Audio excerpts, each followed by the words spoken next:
Okay, welcome this morning. My name is Ellen Ferreira. I am the president of Democrats of the Red Rocks. We are thrilled to see everybody. Are there any first timers here? Okay, well, welcome. I wasn't sure how many people to expect this morning because this is such an unusual time. But I want to welcome everybody to this election support brief support group. Because we are all in election brief right now, and we might as well acknowledge that. We certainly all got quite a nasty surprise last week. It's hard to believe that it's only been a week because it feels like it's a year and or two, and it's tough. We are all trying to cope and find comfort in our own ways. I'm pleased that none of you showed up in pajamas today. That's a good start. It's a good start. Some of us can't eat. What's that? We lost the screen. But that's okay. That's okay. We don't need the screen. Some of us can't eat. Some of us eat too much. Some of us are living on chocolate and Cheetos. Some have turned to alcohol. Cheetos. Oh, Cheetos is too close to the wrong color. You're right. And it's okay. Whatever you do to help get yourself through this, that's fine. We won't judge. Even if you did come in pajamas. It's okay. Not for 4 years. I do have to say that personally, I have discovered that anger does not work for me. Anger makes me angry, disgusted, kind of a nasty person, and not the person I choose to be, and it is not productive. It's not going to help me move on. And so, am I angry? Yes. But am I going to let myself dwell in the anger and let the anger rule me? No, I can't do that. I did it for a few days and I thought my husband would leave. But we have to get over that. I am mystified about a lot of things that have happened to us recently. But there's one thing I know for sure. And the thing I know for sure is the DORR and the Indivisible groups in this town have worked their butts off for a very, very long time. And that we should be proud as hell what we did and what we accomplished. Everybody in this room has done something. I see you all, I recognize you all, and I've seen you for months, and you've been all wonderful. And the legions of people that have been working their hearts out in the Verde Valley, really a ton of them, and they're working their hearts out because they love this country, they value democracy, they value the rule of law. And so we did what we could. We left it all on the field, as they say. The results were not what we had hoped for. We wrote postcards. We wrote postcards while we were circulating the petitions for the abortion amendment. And we worked at the polls and we knocked doors and we made phone calls and we registered voters. Thousands and thousands of postcards registering voters. We had fundraisers. We put up signs in the hardest of Red Rock. And then we put them up again after they were stolen. I mean, we were there and we just didn't let anything get us down. And I can't begin to tell you how appreciative I am of all the work that was done by so many people, way too many people to name over the past few months. And yet after all that work and the great ground game that we built, the inconceivable still happened. We are heartbroken. We are tired. We are disgusted. But every one of us in this room is at a crossroads right now. We can throw up our hands and say, or we could just throw up. Throw up our hands and say, okay, that's what they voted for. That's what they deserve. Let them get what they deserve. I'm not going to disrupt my life anymore because of this. Alternatively, we can roll up our sleeves and say, hell no. This is not going to happen. I am not going to acquiesce. I am not going to roll out the red carpet. And by acquiescing and not working and not being motivated, we are rolling out the red carpet and just letting him and them have their way with us. And if we don't speak up now, who will? And how much longer do we have? So, I don't know. After the election and after the ridiculously almost laughable appointments that have been made this week, which are just beyond belief, it seems like things can't get worse. But they can. They will. But they can. But they can. Because one thing we have to remember is right now we have precious thing at the top of our ticket. We have a Democratic governor, a Democratic attorney general, a Democratic secretary of state, and all of them are up for re-election in 2026, as is the entire House of Representatives, as is the entire state legislature. That's in 2 short years. So when you're thinking and your mindset is, oh my God, we're like this for 4 years, we have to work on a 2-year time schedule. You have 2 Democratic senators. And we have 2 Democratic senators who, thank God, we will not lose right away, although Mark Kelly again is up in 2026. So the ground game that we built here, we know is a strong one, a powerful one. We know what we're doing. Now we know how to do this. What would be a bigger tragedy upon the tragedy is if we then let this movement dissolve and walk away and lose touch with one another, thinking, oh, we can rebuild this in 2 years. No, we can't do that. We can't rebuild in 2 years. We need to stay together now.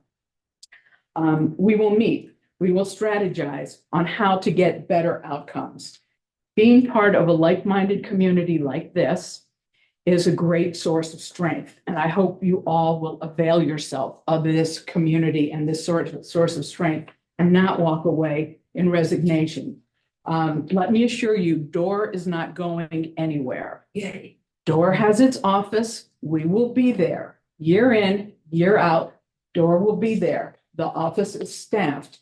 And I hope you will continue to work with us and the Indivisible groups and to raise your voices loudly and strongly, because that's the only thing that will stop the infringement of our rights and the rights of our neighbors. And looking forward to all the things that we have to speak up on. Before we have our speakers, I want to make a couple of quick announcements. One, there will not be a regular monthly breakfast in December. We normally take December off. However, we have a special treat, and maybe some of you saw it in your emails this morning. Our own wonderful Chris Seeholzer and Cynthia Pastor have been in touch with the renowned Robert Hubble. If you don't read Robert Hubble on Substack, you should, for sure, because he's a source of optimism and encouragement in times when things are really rough. And even if they're not rough, he is wonderful. So I would urge you all to read his Substack. Robert Hubble is going to do a special appearance just for Democrats, the Red Rocks, on December the 12th at 6 p.m. via Zoom. So you can sit there, you can make your dinner, you can watch Robert Hubble and ask him questions, which is a rare opportunity. And I'm really looking forward to that. So thank you, Chris, and to Cynthia. In this world, Robert Hubble is a superstar. Yes. And so it's awesome that he is going to come to us. Just one comment, Ellen. Mhm. Please, everybody show up and tell everybody, because if we can say, Robert, we have 500 people on this call, then I will start working on getting him here in person. So please show up. Yeah. Let's see, next Wednesday, Liberal Ladies Lunch Club is having a lunch at the Bella Vita, or BV is called, in Cottonwood, not Bella Vita, but BV in Cottonwood. Again, community is so important. If you're not a member of Liberal Ladies Lunch Club, please join us. Come and see me, send me an email, and I'll put you on the mailing list for sure. speaking of community, after this event, we are going to have lunch at the Golden Goose. Whoever wants to come can come. Some of you have signed up in advance. Thank you for that. If you would like to join us afterwards, and have not RSVP, could you raise your hand? Because Toby will call in our reservation to the restaurant. Holly, I got you. Yeah, well, this is on a different subject. Okay. Are you done with? No, not yet. Okay, so pretty much everybody who has signed up is going. And Toby, you can add Randy Cruz. He's also going to join us. If you're here, we are hoping you brought $28 in cash because tallying up a bill for 20 people is a rough haul. Let me see one other thing. Oh, yes. January, we will also not be having a breakfast meeting because we will be having the DORR annual meeting. That will be at the Elks Lodge this time for the first time.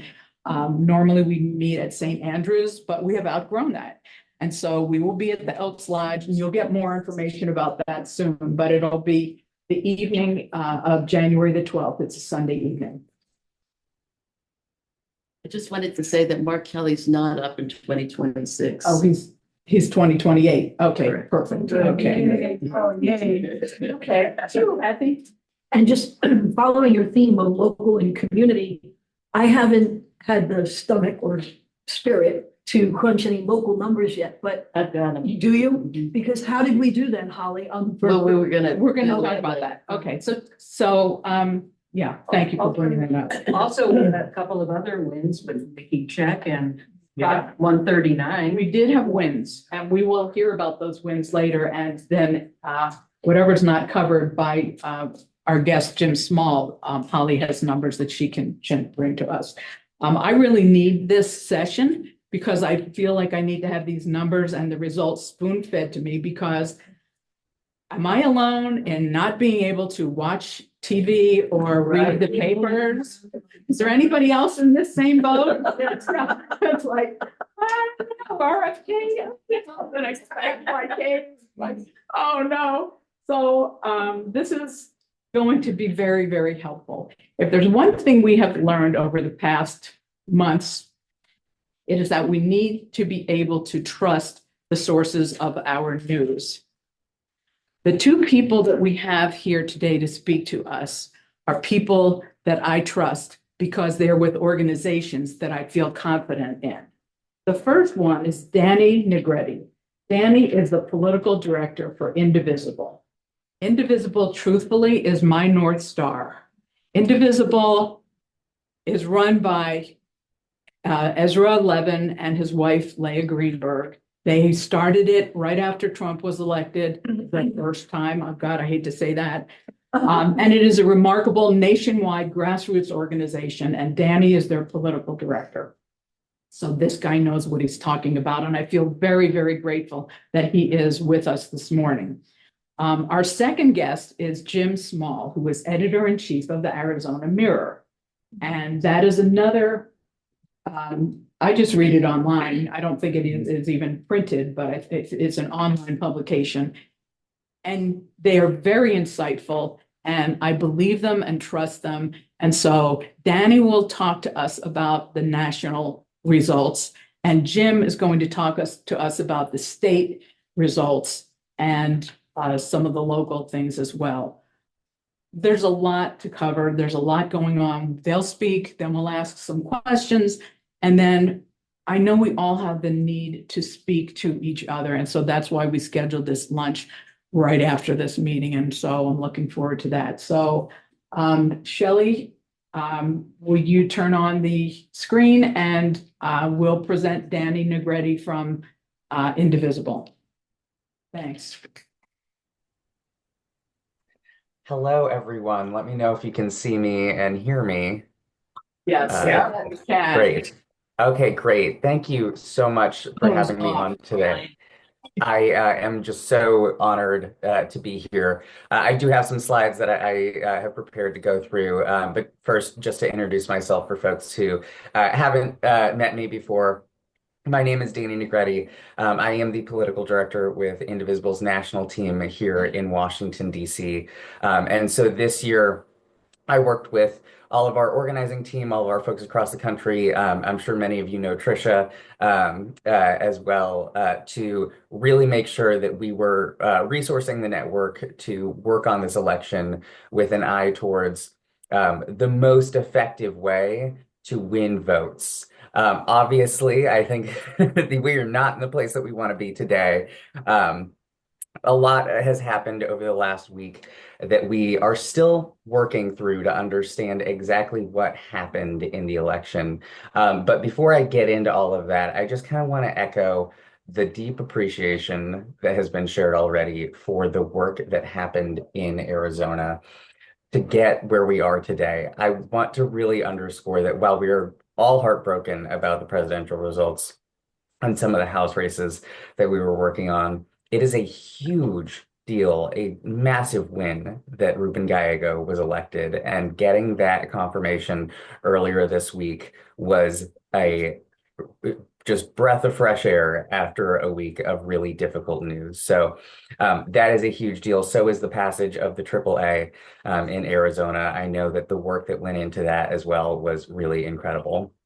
So I'm gonna share some slides here and just kind of start talking through what we know right now. I do want to preface this with an acknowledgement that it's early days yet. And let me see. Is that full screen for everyone? No. Yeah. Okay, great. So I want to preface this by saying it's early days. When we have a national election like we just had, it takes quite a while to actually suss out how voters moved and how they showed up, because our best resource for understanding that is the voter file. And the voter file doesn't actually become available to us until the end of Q1 of the following year. That's when all of the secretaries of states and everything, after the certification process and everything happens, they upload their data on who voted and who didn't, and that gets uploaded into the publicly available voter file. So knowing the specific details about what households showed up and which methods of contact were most effective, those are going to take a little bit longer. But we have a little bit of information right now that we are working off of based on geographies, turnout, and exit polls. Exit polls are notoriously unreliable, but we do have some information that we can use to pull those out. So I want to start with the national look. And as we all know, on Tuesday night into Wednesday morning, we saw that Donald Trump did ultimately sweep all of these 7 battleground states across the country. There are a couple of things that we think went into this change. First, it's really important to understand that there was this nationwide swing against us. It was across the country, the average swing in states was about 7 points from 2020 to 2024 in the direction of voters going from Democrats to Republicans. And this is a combination of folks who voted for Biden in 2020 and decided to turn out for Trump in 2024, or maybe they didn't vote in 2020 and they decided to turn out for Trump in 2024. Either way, that was a significant swing. And it is really reflective of a global swing against incumbent parties. In every country that has had a national election this year, there has been a significant loss in vote share for the incumbent party. And this is especially true of parties that were in power during the 2021-2022 period. That was when we saw the highest rates of inflation. And so it's an early understanding here that many voters, not just in the US, but globally, are still reacting to the inflationary economics that we saw in 2021 and 2022 and punishing incumbent parties for that. It's also true that, in the past, honestly, since 2018, 2020, and 2022, Democrats were gaining a lot with college-educated and suburban voters. That seemed to plateau a bit this year. Our gains with those groups didn't shrink significantly, but they did plateau in ways that we hadn't seen in the last 3 cycles. And that was really made much more difficult to overcome because of the reality that Donald Trump did manage to peel away some of the more traditional segments of the Democratic coalition. Um, I think folks here have seen that there were major shifts in some demographic groups. Latino voters, I think, were closer to a 50-50 Democrat-Republican split on their vote. And a lot of this is right now being owed to the issues of inflation and immigration.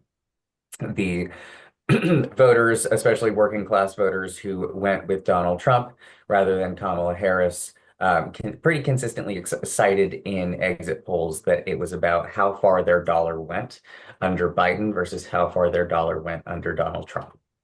There are, of course, other issues at play here. There's a lot that you'll, once you dig into the exit polls, or you can pull out.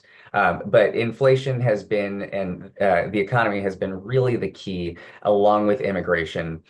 And the important thing to note here is that those immigration arguments are as effective as they are because of the salience of inflation and the economy among the electorate.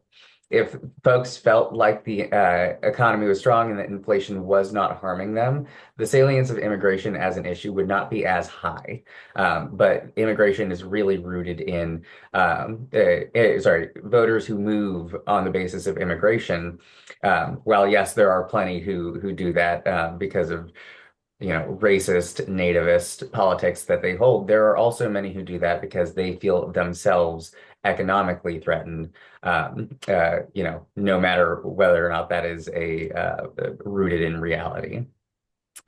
The last thing here that I want to mention is that the Dobbs effect, which we saw in 2020, and which a lot of folks were really expecting to have a higher impact in this election, really seems to have diminished in such a way that Democrats down ballot were much less likely to benefit from abortion accountability.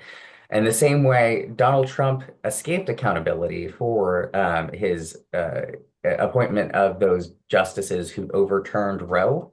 And there are a number of reasons for this that we're going to be digging into.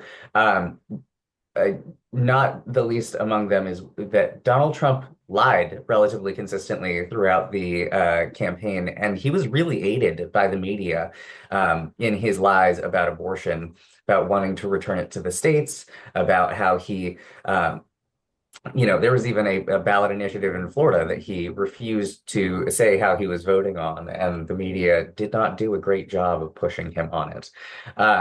So there was a lot of disinformation about abortion in this election, and a lot of the impact from the Dobbs ruling that we saw in 2022 ultimately diminished relative to issues like inflation and immigration. Now, again, these are really early looks at what might have happened in the election.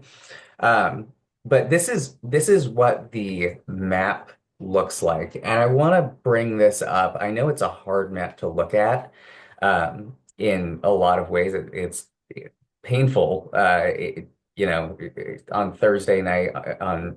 Tuesday night into Thursday night, as these red arrows were populating this map, it hurts your heart to look at so many people actually embracing Donald Trump's candidacy. But one of the things that's important to note about this is that this is the margin shift from 2020. This is not Donald Trump's absolute margin of victory.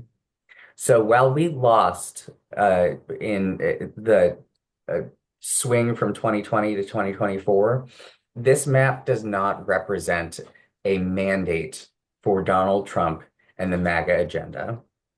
It is important that we remember and that we note the change from 2020 to 24, and we look into what Democrats and what progressives need to do in acknowledgement and response to the loss of so many of these voters in so many geographies. But I'm going to talk in just a moment about why we can't actually just presume that a swing like this means that Donald Trump actually has the mandate for all of his extremism and anti-democratic policies. Globally, as I mentioned, voters are objecting to the status quo. Donald Trump managed to become the change candidate in this election because voters were looking for something other than the economic conditions they were existing under, and yes, some of the social conditions that they're existing under, but largely economic conditions. That means that voters were mobilized against the status quo, not for mass deportations, not for attacks on trans people, not for any of Project 2025 and his efforts to remake the federal government in his image. And we need to maintain that understanding because the movement against the status quo was not, something that was limited exclusively to Donald Trump. It was he did not happen to have some special sauce that nobody else in the world did. If you look at this chart, this is from Financial Times, and this is a chart tracking the rise and fall of the vote share for governing parties who have had national elections every year going back to, I think this it goes back to 1902. That was when they first started tracking this. So the x-axis there is years, y-axis there is vote share.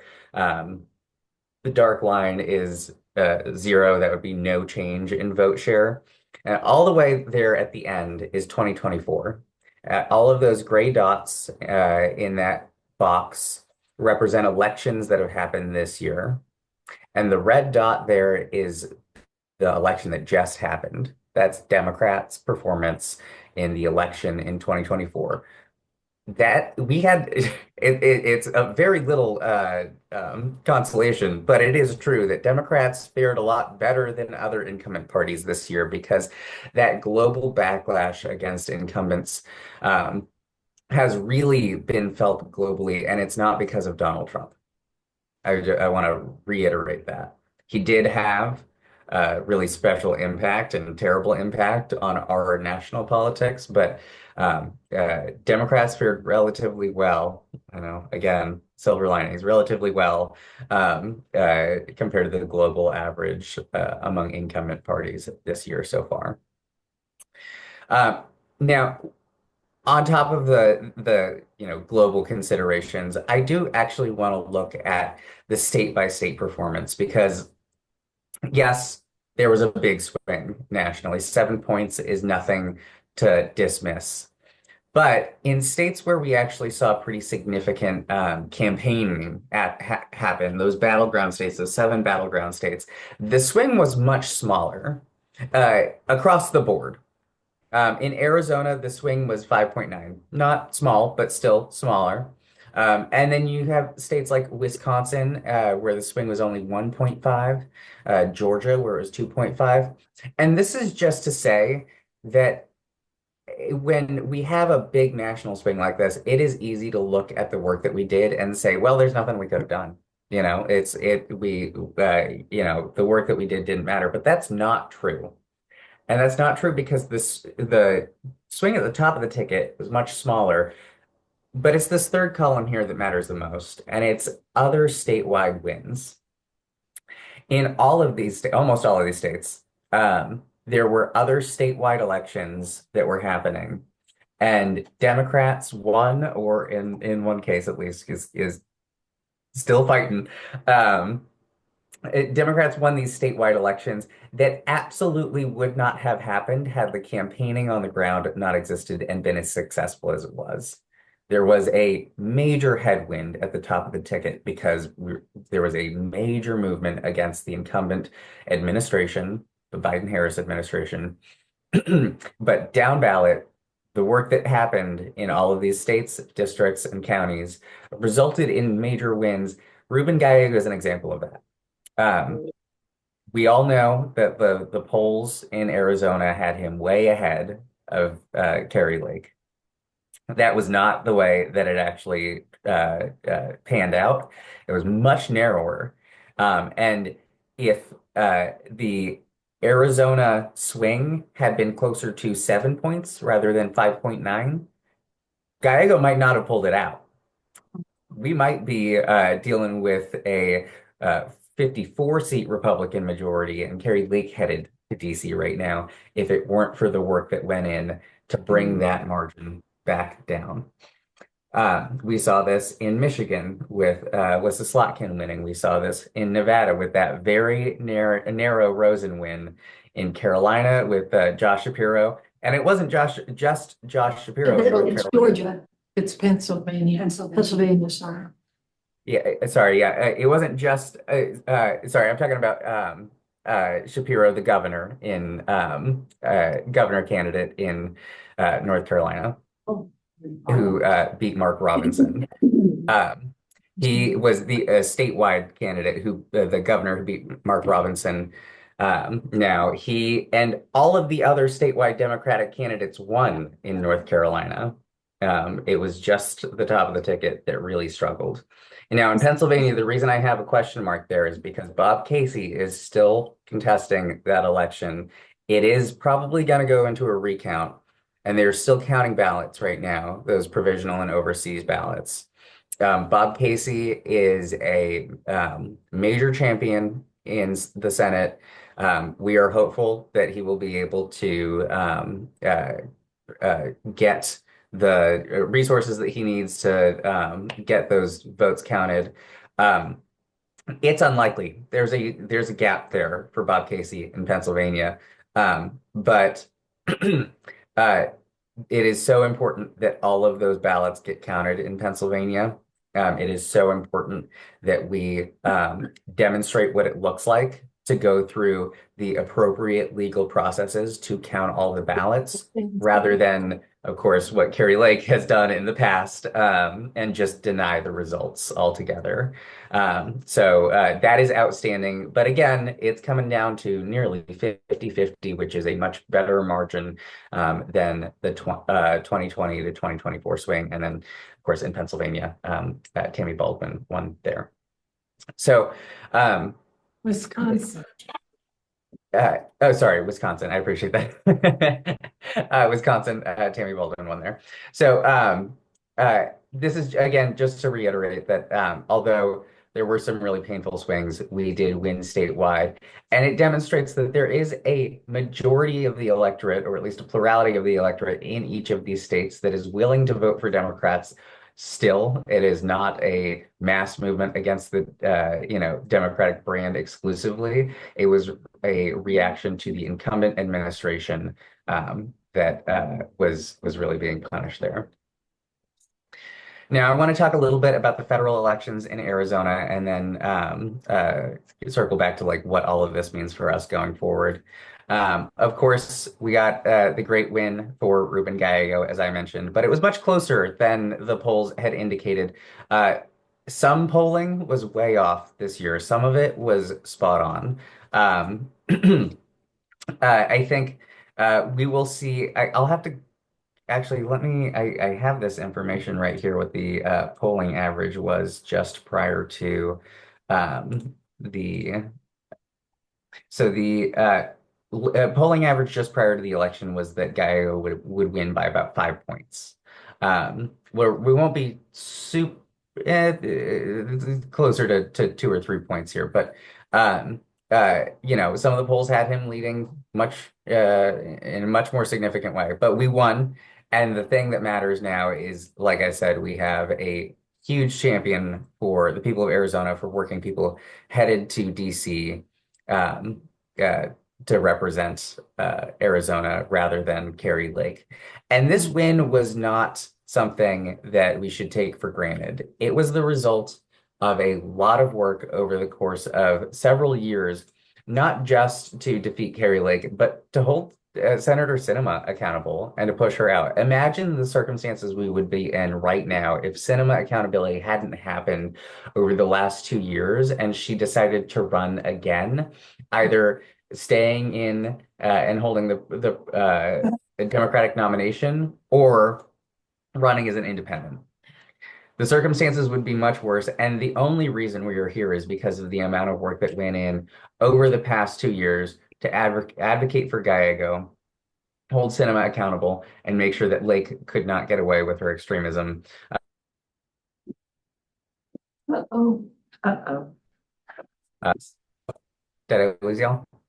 We're back. Just a second. Okay, sorry. I was just saying that the work that happened over the past 2 years is really what brought us to this moment, and it wasn't just the campaigning in the last 6 to 9 months, but it was the accountability for cinema for the past 2+ years. It was the effort to draw attention to Lake's extremism, and I was just saying the world that we would be in if cinema had stayed in the race would be very, very different. And I have to say, even though we have a Senate minority going into these next 2 years, it's very important to note that there's a big difference between 53 Republicans and 53 Republicans and 54 Republicans. Donald Trump's policies are going to be wildly unpopular. And those Republicans who are in office right now who need to run for re-election in the next 2 to 4 years are going to have to respond to that. And so being able to find 3 of them that we can, stay on top of, hold accountable is much better than finding 4 of them because there are so few reasonable Republicans. I mean, it's hard to say that there are any oftentimes. But you've got people like Murkowski in office who we know doesn't like Donald Trump and who we know has voted against him before. That's one that we can start working with.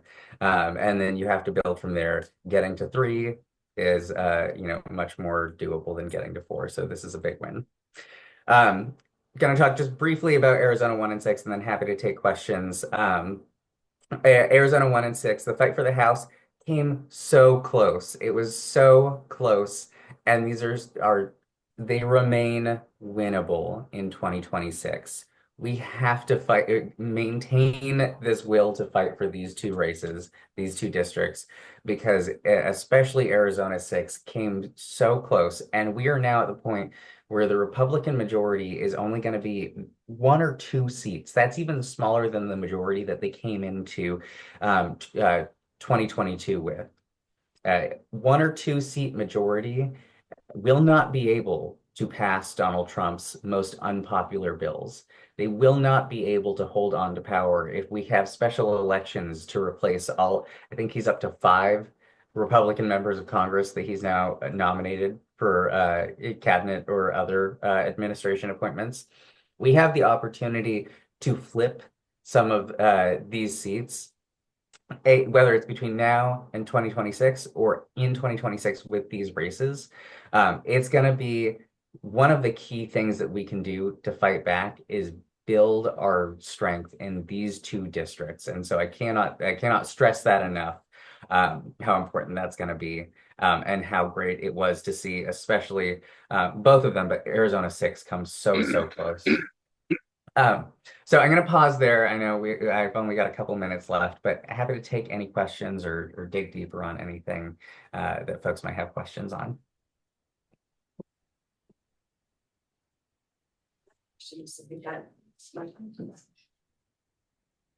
Yeah, speak up. So I haven't heard you talk about policy much. Mhm. And I can tell you that when I was a college student, that natural medicine and holistic medicine was a Democratic issue, as well as peace, anti-war is a Democratic issue. Those 2 issues completely flipped this year. I know I'm going to be sitting with a bunch of Republican relatives at Thanksgiving. And this is a huge issue I haven't heard mentioned, and I wondered if that shows up in your polls.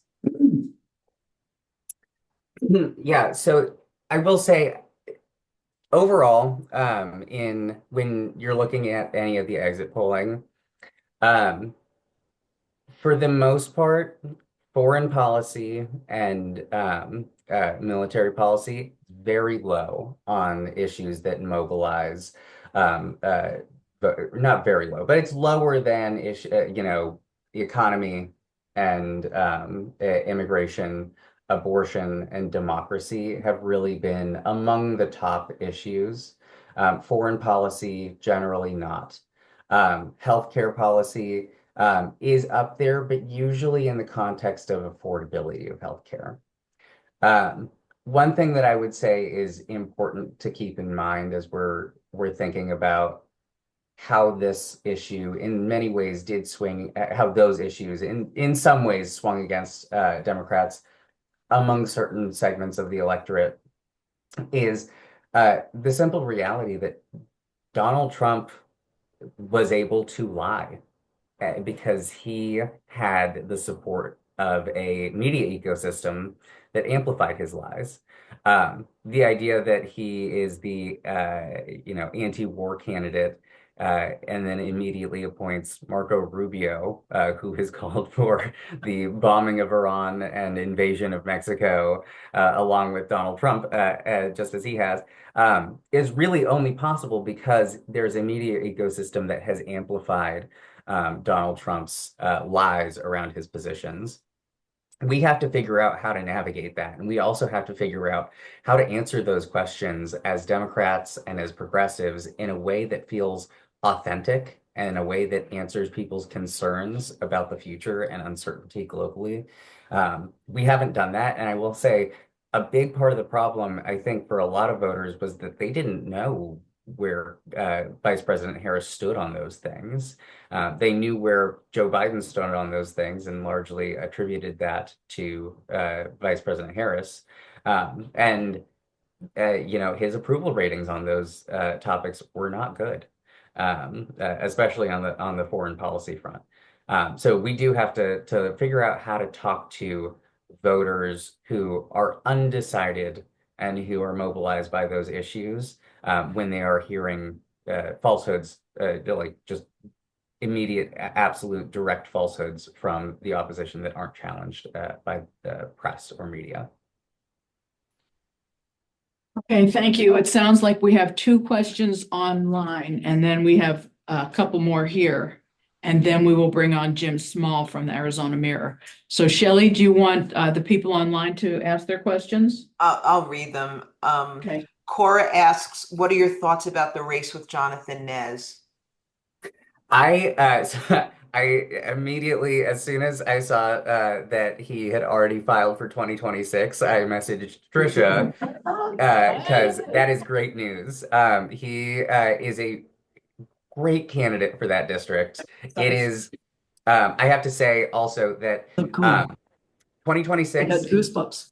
it's not going to be a cakewalk by any means, but we know that Donald Trump and Republicans are going to push wildly unpopular policies. They are going to be the incumbents dealing with a coalition of folks who were mobilized against the status quo. They will be the status quo. So big reaches like, that district, which is a big reach, but where we can see some really good potential, is going to be extremely exciting for 2026. I want you all to think back to 2018, where the expectation was Democrats would perhaps get a majority in the House, but it would be kind of a tough fight. And then we ended up with like a 40-seat majority. We flipped so many seats in 2018. That is possible in 2026. And districts like Jonathan Nez's are going to be right up there for potential stretch targets. So very excited. Cool. And the second question from Kathy is, do we have to wait to the end of Q1 numbers to know how independents in Arizona voted on the statewide candidates? So it's possible we'll have some more detailed data. There's already some data out there using exit poll information, and kind of being able to collate that and look at crosstabs will help.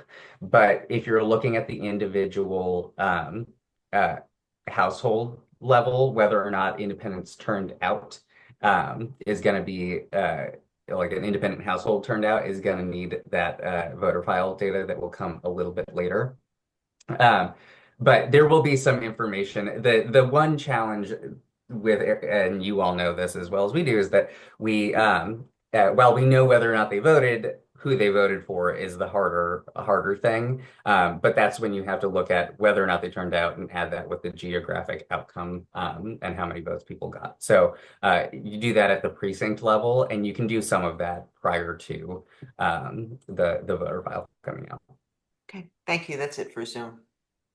Thank you. Michael? I have a question on the abortion issue. I think 7 states had it on the ballot, and every one, including Florida. Florida, I think, had 57% vote for abortion rights. Is there any way of explaining how those voters still voted for Trump? It really makes no sense in my mind, Right? Yeah. Yeah. So this is one of those questions that's going to be, I think, live in the ecosystem and among political commentators for a while. Why did so many people just split their ticket basically between the guy who killed Roe and an option to protect abortion? And one of the things that has been coming up in this conversation is that people do not blame Donald Trump individually for the overturn of Roe. His messaging around that was successful. They blame the Supreme Court because of just the structure of the way that all turned out. They connect that directly to the Supreme Court and not to the man who appointed the justices who actually did it. Even though he took public credit, even though he has said that it was a good thing, they didn't blame him directly.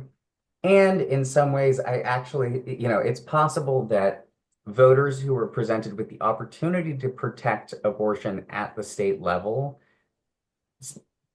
that was removed almost as a moral imperative for voting against him at the national level.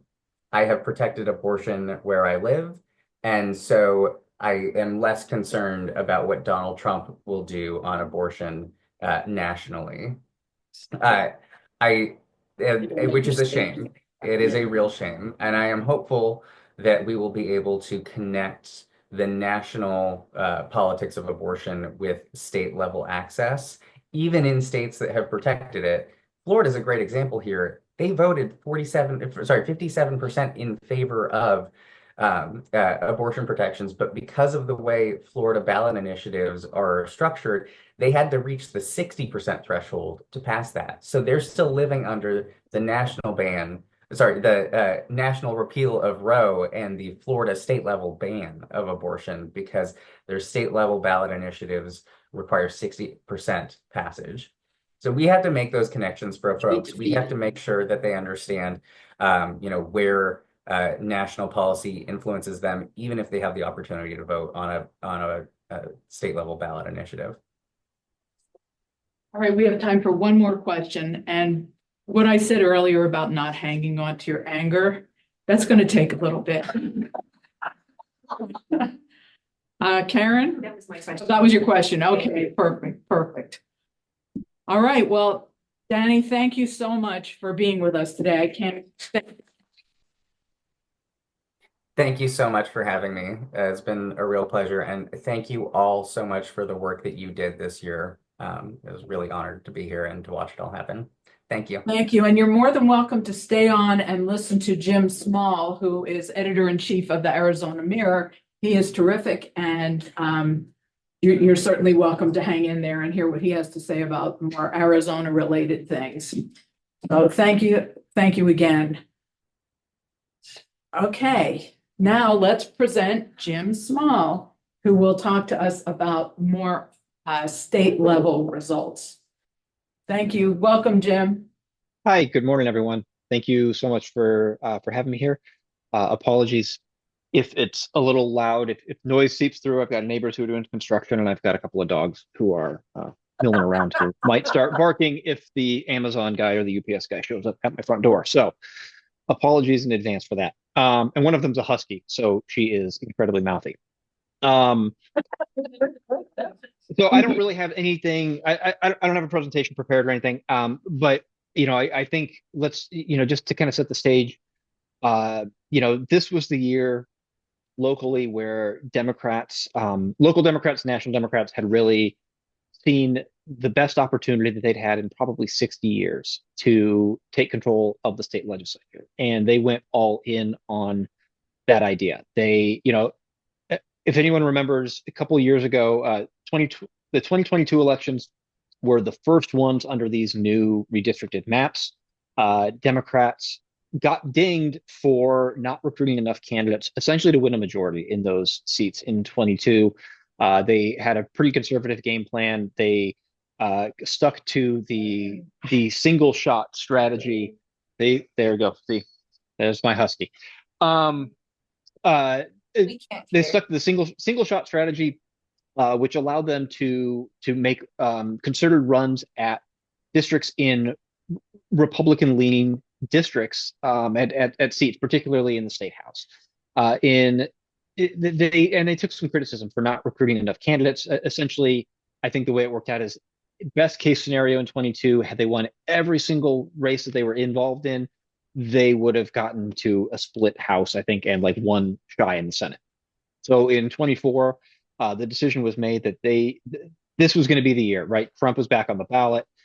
This is following the Supreme Court's decision in Roe and all of the energy behind that and all of the obvious success that Democrats found in the 22 midterms, in the 23 special elections, where Democrats were winning in places that previously had really been almost inconceivable that they could win.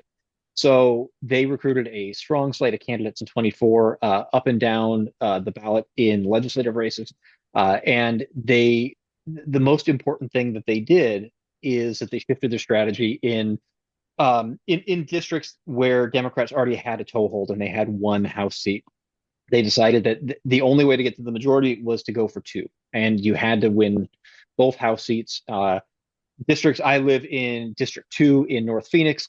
That's one where they did the single shot, but in the neighboring district, District 4, which is PV and parts of Northeast Phoenix and Scottsdale, they ran two candidates.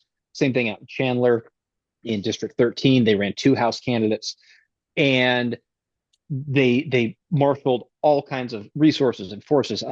More than $10 million. I think that the final number probably be closer to 11 or 12 million was spent in outside groups to raise to back these candidates. The Democratic Party raised an absolute metric ton of money. They worked very closely with the candidates. They helped them with their mail. They helped them with canvassers in the neighborhoods to go door to door. I know I can speak to in my house. I think I had one Republican door knock, and I probably had 15 Democratic door knocks, and either from the candidates or from the party or from just outside groups that were advocating for Democratic candidates. They absolutely flooded the zone with communications to voters to try to get these Democratic candidates across. But as we all know, that's not what this election was about. This was not the continuation of the Democratic wave from 22 and into 23. This was a complete red wave. That red wave that was supposed to be happening in 22 showed up this year and showed up in a big way. And the result locally at the state level is that Democrats are worse off now than they were before. They lost seats in the House. I think they lost one in the Senate. And so now we sit coming into a legislature in January where Republicans are solidified, where Katie Hobbs, who, I think was really banking on the back half of her term, having at least one chamber of the legislature be friendly to her to try to effectuate some of her policies, to try to get her to be able to set up her government, which is something she still hasn't been able to do. All of that has gone by the wayside. That is not going to happen anymore. And we are no longer going to see, whatever could have been from that. And so I think that we've already seen some of the initial signs of of what that's going to mean for Katie Hobbs. Yesterday, the day before, there was a national group announced that Democratic governors basically working against Trump. Katie Hobbs is nowhere near it and has in fact come out and said that she's not going to be involved in it because she's going to focus on state issues. And I think that that is a direct result of the fact that, she realizes she's got 2 years to try to shore up her chances for reelection, and to try to put herself in a position to get reelected in 26, when she's almost certain to get a Republican challenger who,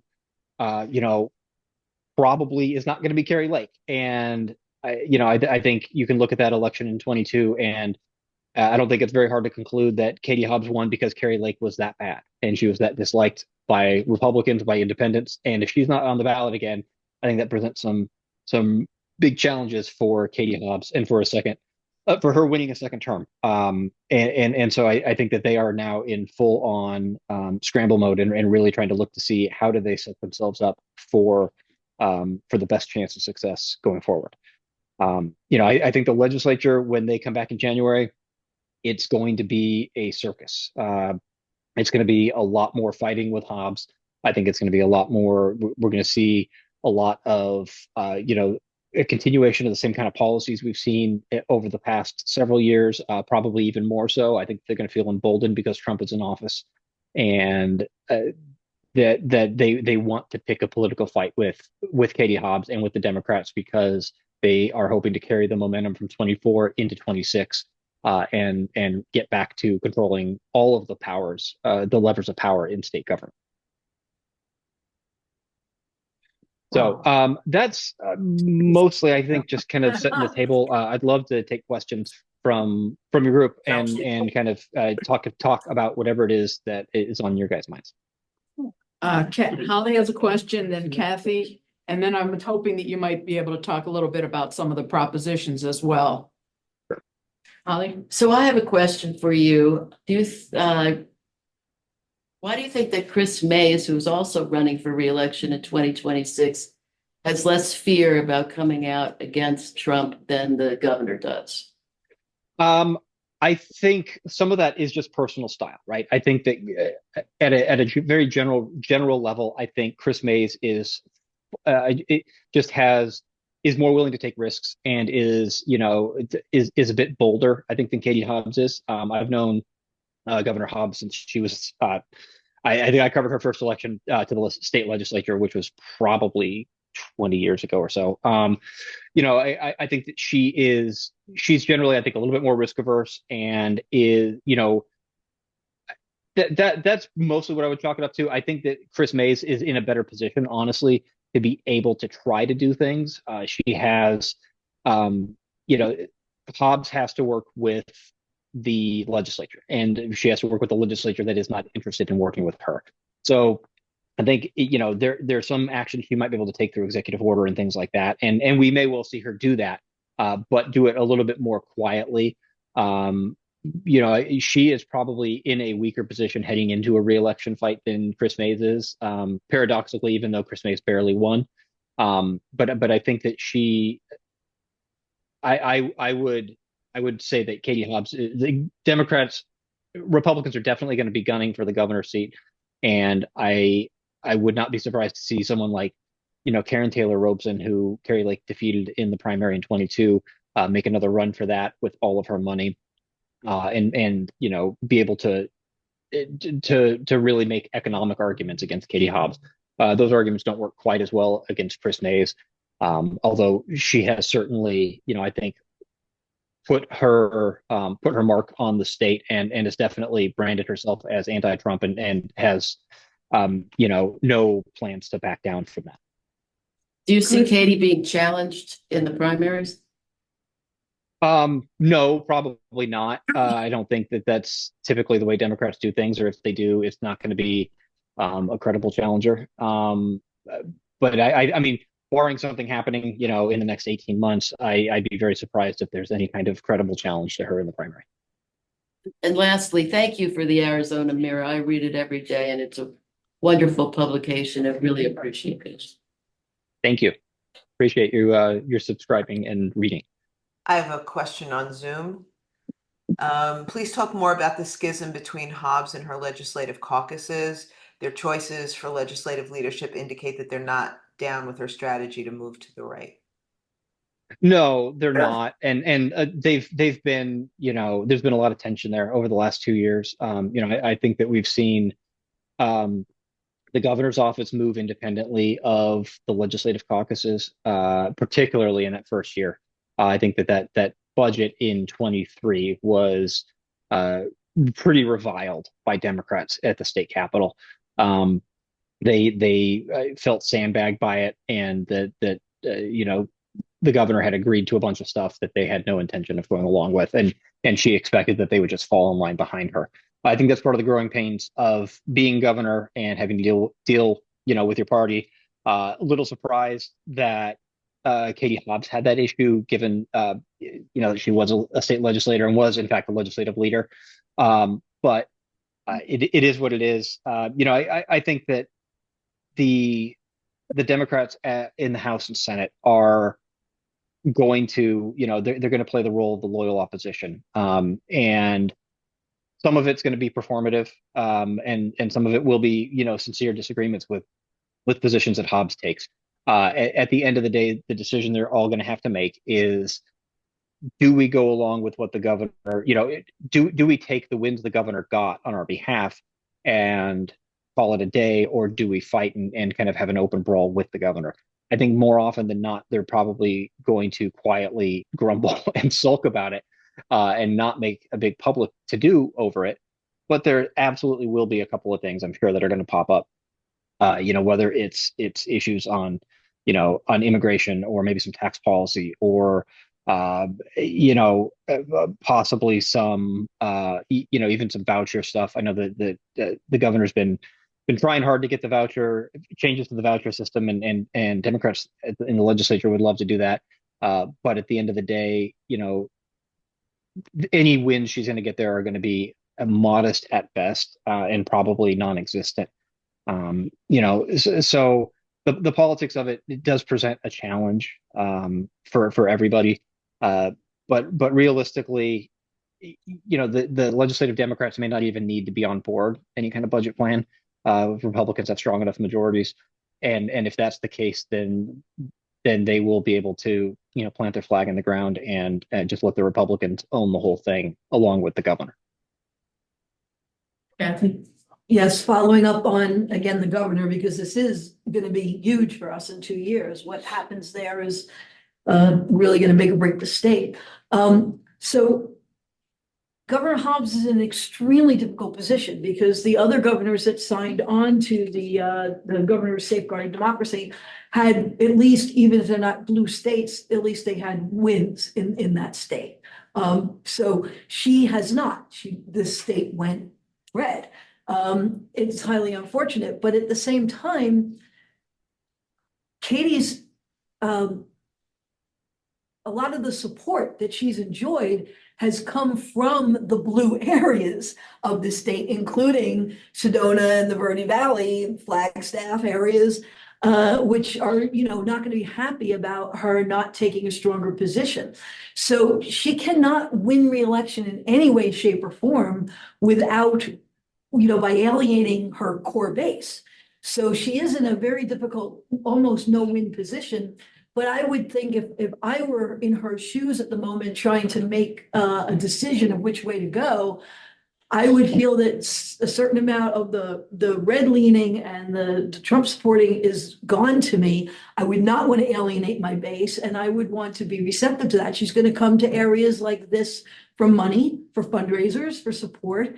And if it's even just not enthusiastic, if it's lackluster, still existing, but lackluster, she's going to greatly reduce her chances of winning. Do you think that she has weighed that and understands that? Because I think there are a number of organizations that are going to probably try to make that clear to her. And I feel for her because I like her, but I also want her to have more backbone. So what's your take on that? Well, wanting Katie Hobbs to have more backbone, I think, is feared by a lot of people, and is just, I think in her personality is something that's difficult It's just not a part of her personality, I think, in many respects. I this is the tension, I think, between, when you are an office holder in a minority party seeking election in a state that is generally, I think, not favorable to you.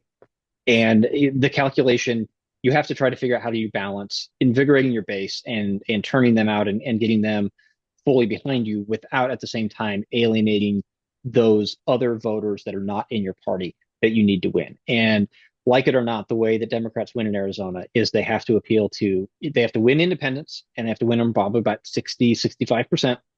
And they need to appeal to right of center Republicans. They have to pull those suburban Republicans who are, maybe fiscally moderate and more socially liberal.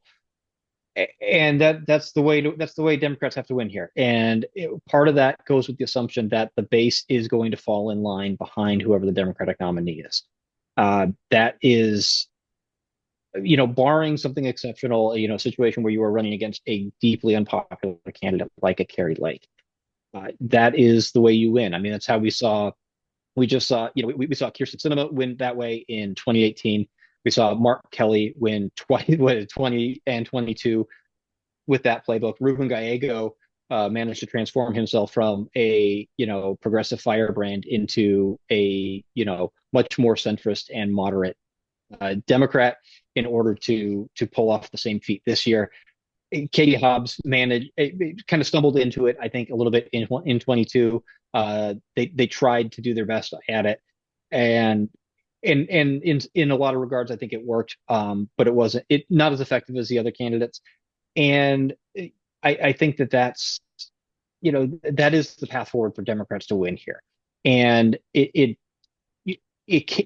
presents some problems, right? I mean, I think we saw the real problems that come with that in Kyrsten Sinema, where I think a lot of Democrats and progressives fell in line behind her because it was Kyrsten Sinema and she had such a great record. And then she got into office and decided that she was actually going to govern from the center, and she wasn't going to kind of revert back more to the norm for her. And so, I think that's the challenge, Katie Hobbs has, Chris Mays is going to have, Adrian Fontes is going to have. All of them really need to appeal to kind of the same camp of voters. And, I think in a lot of ways probably really bank on the Trump administration, Trump doing Trump things and really starting to turn off a lot of voters so we can, get a repeat of what happened in 2018, where Democrats, made such huge gains that Dani was talking about in the earlier presentation. When Democrats were able to really, capitalize on the anger with Trump. Right now, that anger doesn't exist. It did in 2017 because he lost the popular vote and won because we have this dumb electoral college. That's not the case now. He won with clear majorities. He won up and down in the battleground states. He did better everywhere. It's going to be a much more uphill climb, I think, for Democrats, even in the midterm, even if Trump does the things that he said he's going to do. Voters obviously decided that they like the idea of a lot of those things, or they just didn't believe that they're going to happen. And if they do, then we're going to have to see what that means. I saw there's a question online. Anybody else in here before? Our former congressman, Tom O'Halloran, is here with us today, Jim. And Hey, Tom, how are you? Pretty good. How you doing? Good. Long time no talk. Yeah, too long. Anyway, what I've heard here since I got here is where do we go from here? And getting over the anger is key. I think Jim would agree with that. Trying to understand that logic is not what's going to drive this thing. We can all try to be as logical as we want. They are going to be as logical as they think they want to be. But our ability to educate, the Democratic ability to educate the public on the policy issues that are going to be forthcoming. I've talked to a number of senators and congressmen in the last couple of weeks, and they're going to be overwhelmed. Their staffs are going to be overwhelmed. The committee staffs are going to be overwhelmed. which means that our ability to get information from them is going to be sporadic. The same with the Democratic Party. And it's going to get down to the Democrats of Arizona trying to figure this out and work towards it. And I think I'd like to know your views on that, Jim. Yeah, I think educating is important, but I think it's also really key to remember, and I think you kind of touched on it, Tom, that people didn't logic themselves into the situation, and in a lot of cases, they're not going to logic themselves out of it, right? This is there's a lot of emotion and a lot of things that those contradictions, like the question that was posed to Danny earlier about how did voters vote for abortion on one hand and Trump on the other, right? Like there's a cognitive dissonance there that I'm really curious to know exactly what had happened. I mean, I think in a lot of cases it was probably as simple as voting for the abortion measure gave them permission to vote for to kind of go with their gut or go with their emotions or go with their fear on the presidential race, right? The big problems for I think facing everyone right now is trying to figure out what's going to come next and what it's going to mean, and then how to effectively communicate whatever new just insane policies get dreamed up and start to get implemented, what those mean for people and how they affect people's lives, and I think that's storytelling, I think, does a better job of educating people in situations like this than does just kind of the academic explanation of what the policies mean. I'm a real firm believer in, and it's something we try to do, whenever we can at the Mirror is, you can talk about policy all day, but people's eyes start to glaze over and people don't really want to talk about policy. They don't really want to talk about politics. They are, especially right now, that everyone's just tired of it and sick of it and angry at it. But when we talk about the people that are going to be hurt and are going to be directly affected by whatever these policies might be, I think those are the stories that cut through and that get to people because at the end of the day, people want to connect with other people and they want to understand what is happening, in their communities and in the lives of people who are being wronged. And I think those kinds of stories are galvanizing. I think some of those really powerful, some of the stories during the campaign, about the abortion bans and the effects of those and how devastating those were on people and their families and their lives and what it did, the actual harms that were visited upon the people who were victims of it. Those stories are really powerful and they resonate. And I think that, we see those stories and I think that those help explain why there was so much support for the abortion measures. On the flip side of that, I think that one of the things that Democrats have historically not done a good job with is, having political narratives and in particular political narratives that have an enemy or like a villain. And Republicans are very good at it. And Trump is, my God, as good at it as anybody because everyone is his enemy and everyone is the villain. And he is able to whip up all of his supporters into viewing basically 80% of the world as their enemies.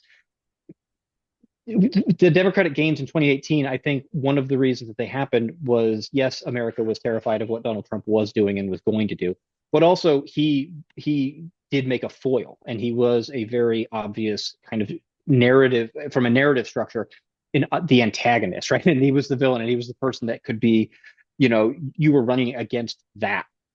And it's difficult. I think that the general mindset from Democrats and from the left is to try to figure out ways to help people's lives, not to drive things through fear.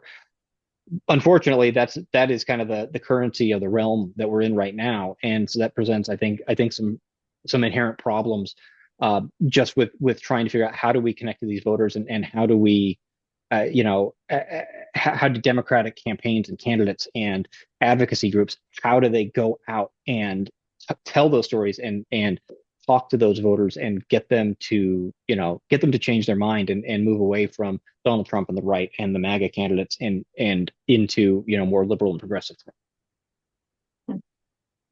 Thank you. We have a couple of questions online. Yes, okay. How do we get another Janet Napolitano as governor? What's the formula? It's a good question.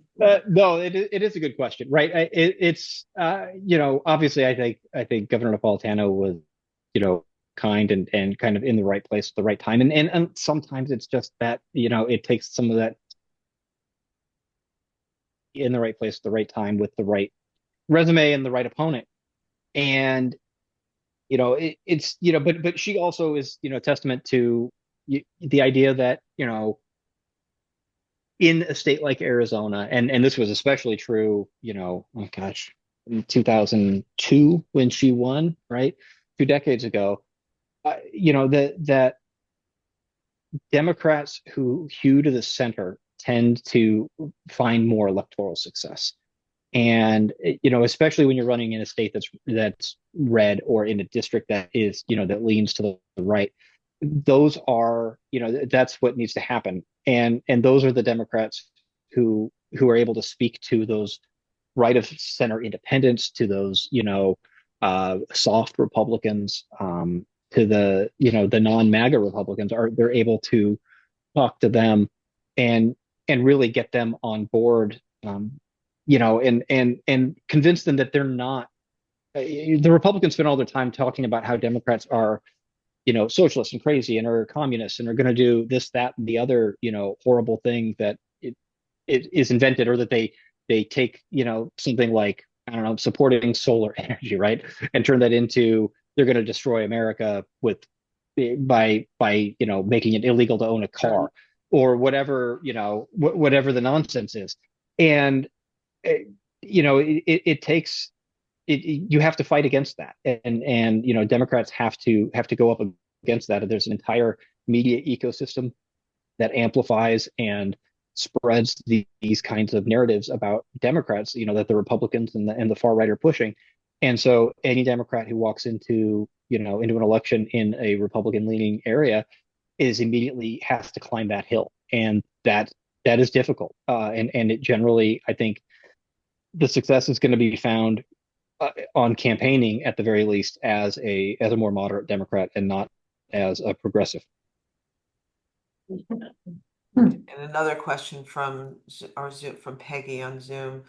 Once again, what about our corporate commission? Do we amplify voter displeasure with rising electric and water rates by making the corporate commission a real opposition to Arizona economic well-being? It's a real pocketbook issue. Yeah, no, that's a tough one. Those races are so below the radar, and the job that they do is so complicated, and everyone understands utility rates, but no one, I think very few voters pay attention to the Corporation Commission or even know it exists, and certainly, to the candidates that are on there. I think the results we saw this year just, prove the point that was people voting Republican straight down the ticket. Democrats in the past have been able to make inroads into that body, never enough to control it, but certainly enough to to have two of the 5 members. That's a difficult one. There isn't a whole lot of money for it. The candidates that's one of the very few races where candidates still use clean elections. Almost every candidate every year uses clean elections in that race, and it's a paltry sum. It is difficult to get attention, difficult to get, just to even explain to voters what they do. Voters care about utility rates, but they care about them when they get their bill. I don't know that they care about them on the ballot, at least not. They certainly didn't this year. And that's it's a challenge. I mean, I know I have people. I'm constantly trying to figure out how do we cover the Corporation Commission with our small staff. And we're aware of it, and we're keeping tabs on it sometimes. And I think for regular voters, I think that it's an incredibly big ask. And I think it takes something special happening and some kind of real focused messaging, I think, to cut through all that. I have a question about the media. I think the media was instrumental in harming us. they amplified lies and they glossed over things like swaying for 29 minutes, doing things with the microphone, talking about Arnold Palmer, that kind of stuff, seemed to get a pass from the mainstream media. And I'm not sure exactly why that happened, but can you tell us, as a newsman, what sources do you read and rely on and trust, and what could be done to make the mainstream media a little more even-handed? I think that there were some huge media disparities this year. And I there was such an inordinate focus on Biden's age and his mental acuity for, I mean, what, God, like 18 months, probably close to 2 years. And a lot of it was warranted, but it was disproportionate in terms of how they covered Trump. And I think for me, in terms of like the national, like the national press, the one that seemed to constantly get that wrong and get that backwards and normalize Trump was the New York Times in ways that were mind-boggling at times. I think late in the campaign, they started to shift the other way in terms of the way that they approach and the kind of the not both sidesing things as badly. But I think that the New York Times, to me, as a reader, really dropped the ball and really missed a lot of things. And just kind of, I know that the term last month was sane washing, and I think that there was a lot of that from the national media in general. I don't know. I really feel like for all of the lessons that had been learned in 2016, after 2016, and then after the 2020, that it was Trump disappeared for 4 years, and so many people forgot so many of the things that they learned about how to cover someone like him, someone who is unmoored by the truth and by facts and by by normal behavior. I don't know. I don't know. I don't have a solution for it. I really don't. My thought on this is, I tend my garden and I try to do the best job that we can do where we're at and covering the things that we cover. And when we cover Trump, I think, we want to try to not, put a soft focus on what he's doing. I think we really want to cut through to it. I think the same thing, with whether it's Biden or Katie Hobbs or any of the subjects we cover. I mean, I think at the end of the day, we want to be incisive and insightful in how we cover things, so that way, that way our readers walk away learning something and understanding hopefully something a little bit better. As far as the sources of news that I read, I honestly I try to read as much as I can. I read a lot of the New York Times. I read a lot of the Washington Post. I read Slate and the New Republic I like a lot. I read the Arizona Republic every day. I read the Tucson Daily Star. Tucson Sentinel does great work covering Southern Arizona. They're another nonprofit newsroom down in Tucson. I read the Arizona Agenda.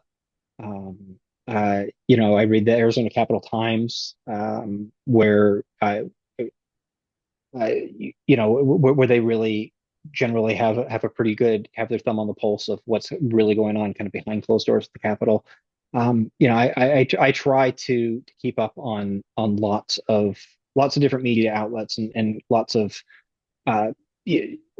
people who are covering lots of different topics, in the hopes that I can try to make sense of what's happening and use some of that wherever possible to inform our work and inform our writing. I have a question. Okay. Can you touch for a second? I know this is all to do with Arizona, but can you touch for a second on what kind of international media you rely on? Since I believe that anything that happens here in the country is also obviously connected to what is happening internationally and globally. Yeah, I do read some international media, not a whole ton. The Economist I read every now and then. The Guardian in London. I tend to see a lot of their stuff more organically, less that I go and seek it out. The Independent is another one. but it's, you know, it's difficult, honestly, a lot of days it feels like it's difficult to keep up on the local sources, let alone the national ones, and the international ones are, for me at least, generally a luxury. All right, well, we appreciate your time, Jim, and Danny, if you're still on, we appreciate you very much, both of you. Thank you for your work. You've been doing a fabulous job. I did want to point out one thing. Jonathan Nez. We all got very excited when Danny mentioned that he is going to run in 2026. Well, Toby checked that out and emailed his campaign manager, and he said he has not made a decision yet about 2026. He had to file papers in order for ballot curing to proceed. I'm not sure why that would be, but that sounds like what it is. So he has not made a decision yet. So let's back off that applause and cheering. One thing that we thought was going to be good. Well, we'll see. We'll see. Maybe it'll happen again. But Maybe we need to let them know what the response yeah, we was. should let them know what the response was. Thank you for making the phone call, Toby. Thank you for being here, Congressman O'Halloran, and everybody else who came. Oh, yeah, Holly has a few minutes, a few more local reports, including, I'm sure, about Nikki Check as well. Yeah. So Jim and Danny, thank you very, very much again for all your work.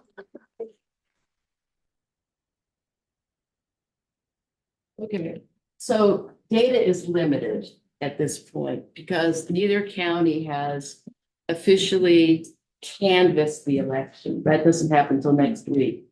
And the van is not updated, so we don't know how many Democrats voted versus independents versus Republicans, but I'll give you what we do know. Countywide, Yavapai is reporting 86.6% turnout. You know, and of course, that's not good because it's very heavy Republican. Coconino is reporting 78.3%. Countywide, and Yavapai went for Trump Lake Crane pretty consistently at 65% versus 35% on our side. Countywide, Coconino went for Harris 59% to Trump 39%. Good, but not good enough. In Yavapai County, Scarlett, which is the village, had a voter turnout of 90.5%. However, you think that's good, but it isn't because in 2020, no, in 2020, Scarlett had a 91.95 voter turnout. So there were less people voted. And Ruby had which is West Sedona, had an 86.7% turnout, and like Scarlett, like the VOC, in 2020, it had an 89.13%. So in both our precincts, and I don't have the Coconino, they don't have the results yet, Coconino County voter turnout.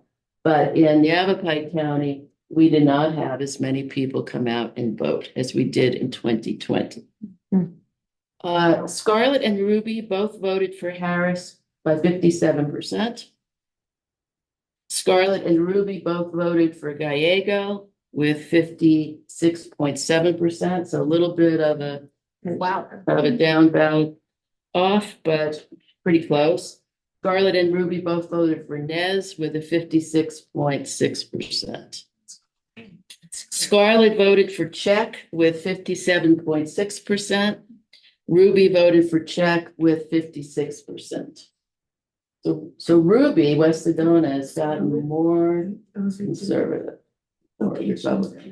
Scarlett and Ruby combined gave Check, now this is interesting, gave Check 5,566 of her 12,700 votes. So 43.8%.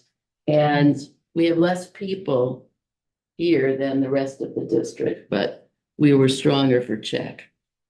Is that race final? Did Nikki win? Oh, yeah, she won by 400 votes. Okay. That's approximately. And in Yavapai County, Prop 483, which was the homeless car park or the safe place to park, had only 298 undervotes. So that's interesting, but it was 6.9%, 6.9%, which is low compared to the other propositions. So more people voted in that for that proposition. It had less of an undercount, meaning a down ballot drop. More people voted for that issue than they did like for the county expenditure limitation. issues. Correct. So that's the data that I. That's good. No, it's Thank not. you for that. No, it's not good data, but it's Good to know. It's not good news, but it is good data. So that's the kind of thing that, Holly, if you can put that in writing, I think we have to share that with the whole DORR community. All right, good. Comments to that? Comments to that, yeah? So I have been getting like a sort of, I guess, false sense of security saying that, but our local community, you know, and we live in a blue bubble here and we're turning out the vote the maximum we can. These numbers are showing that, because we keep thinking we need to reach out further beyond to areas that we can turn because we're so solid, but we're getting less solid. So this actually highlights, I think, areas that I know the DORR board is going to have a retreat coming up that we're going to really need to focus on. How do we re-solidify? I don't want to stop the outreach, but we really need to digest these numbers are important for our local community. And then we need to, once the van is updated, and I don't know when that's going to be, we'll see the Democratic turnout versus the Republican and independent turnouts in our areas, which will also be, I think, informative. I don't know about the reservations. I don't know if you have any numbers on that, Tom, or anything. I did read an article that scared me, which said, and it was from exit polls, and I know they're highly unreliable, but it said that in the Native American community, and this may not be in Arizona, might not be consistent, but 65% of Native Americans voted for Trump. That is an article I read recently. 65%. Now, it was from exit polling data, highly unreliable, but scary. We got up there the last 3 weeks. But prior to that, nobody was up. Navajo, Hopi, some of the What other is tribal that? lands. Nationally, the Harris tribal program didn't even start until late September. When I used to run in the tribe, I had 12 tribes. When I used to run, we started in June. Yeah. And they knew who I was. And we were there all the time. So these types of gaps are not something that's workable. Did we have success in getting more people registered from the res? Not as much as some of the tribal lands, yes, like San Carlos Apache and Gila and Salt River and Ak-Chin. Because I was really counting on them to help us with NES.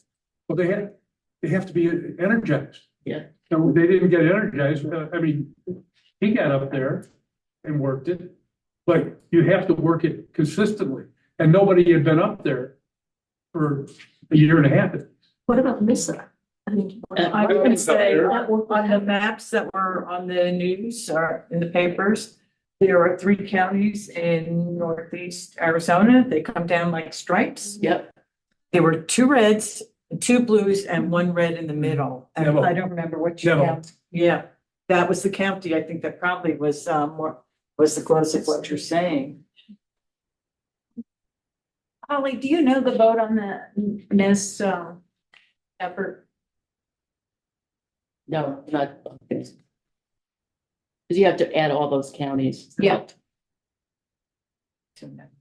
All right, you good. know, just along those lines too, I mean, people are feeling vulnerable. I know, Chris and I, who have, you know, been very out in public and, you know, we've been feeling very confident in last years, you know, but we don't feel that way now. We feel threatened. We feel vulnerable. I'm urging everybody in this room and on Zoom, if you have a neighbor who's an immigrant, if you have a neighbor who is LGBTQIA+, if you have a neighbor who is had any kind of disenfranchisement, let them know that you're an ally. Let them know that they're safe, that they have a safe place, because It does. I mean, I feel threatened in my own community now. There have been a couple of unsubstantiated reports of some hate speech that has already happened, people yelling at people in front of them at the ATM line. And you've seen maybe some of this on Facebook and some other in Sedona, in the Verde Valley, in Cottonwood. So it's important to let people know that we're not alone. They're not alone. We're not alone. We're all together. I was gonna say, I received a note on my car. I was shopping at Safeway a couple of Wednesdays ago, and there was a really nasty note on my car because I have a Harris Wills sticker and I have I don't vote for convicted felons. And somebody left a really nasty note, and I kept on thinking, what if I was at my car when this SOB decided to arrive? Would it be safe for me? Would he have done something? I mean, it's really scary. Did you report it to the police? I don't know who it was. There's no name on it. But report it, report it. Report It is so everything. important to start getting this stuff documented so that we can see trends and we can see what's leading. I have it at home and. Please report it, give a copy I'll of be it. very to happy to police. work. Well, I'm in VOC. Do I bring it to the sheriff's office? Yeah. But it happened in Sedona, you were at the. I was at Safeway. Can Oh, I yeah. go? So I would report it to the Thank you. Sedona. I feel so police. much better about that. Also, I We'll go started, with you if you I want. started wearing an alarm, I'll go a with really you. loud one. I got one for Kathy as well. I'm getting myself pepper spray because I will not stop wearing my t-shirts and my door buttons and I ordered a bumper sticker that says not in my name, not my vote, not my values. And I will put it on. I can't not. And I am not taking my signs But I off my car. protect myself as much as I can. What about at the JCC? Are you noticed, I'm sorry, Oh, at the JCC, any increases? JC. oh, JC. JCSC, no, we're fine. Yeah.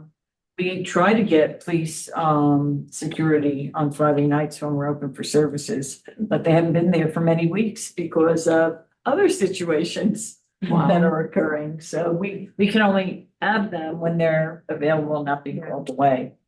Oh, and it's very Mike- scary, Michael I had think, I mean, something I'm from the same, it's very scary for me. To come there, I literally look over my shoulder. I mean, you know, Phoenix is only 2 hours away and who knows who's coming up or who's coming from here. And it's very scary. Kathy Rutherford has a question. I just have a comment. I was a principal in Seattle Public Schools, and it was in a training or somewhere where we were talking about equity, and there was a story that was shared. And I know it's all very frightening. I'm frightened too. I have 3 of my immediate family members are members of the LGBTQ community, and it's scary. But the story was that someone was beginning to harass an African-American woman on a bus. Yeah. And this person decided to be her ally and didn't say anything, just got up and went over and stood by her. That's all. Didn't argue with the person that was causing the problems, just stood by her. And whether we can feel comfortable doing that or not, I think the analogy of us sticking together and showing people that we are there for them is critically important in these times. Yeah. Absolutely. Michael? We have a sign stating we support everybody. I took it down because I put up 5 other signs. So you had the best page going into that. Anyway, I would love it if DORR could get some of those signs. You know, to no. show support for everybody. You know, I rarely saw anybody else with that sign, and it's a great sign. All right, send me a picture of that. Okay. Chris? I just want to say the Unitarians meet at the synagogue and we have a safety training on Sunday. Jews will have to go to it too. Yeah. We're We're working with Yes. rabbi and the police. Well, I mean, this all just shows we need to hang together as a community. We need to hang together with people that have similar values. We need to protect one another. I'm hoping that people who are distraught enough and feel that they need to withdraw from politics, I'm hoping that that's a temporary feeling and that they will return, because this is just as important as what we've been doing over the past months, years. It's not the time to take our foot off the gas. We have got to be loud and proud and let people know we are not acquiescing. So with that, we've got a reservation at the Golden Goose. I hear some people are already there. This kind of thing, I think, is important that we have discussions, not just programs, but discussions. So let's do that and have more of that. I don't know, but I can spy and yeah. I know that.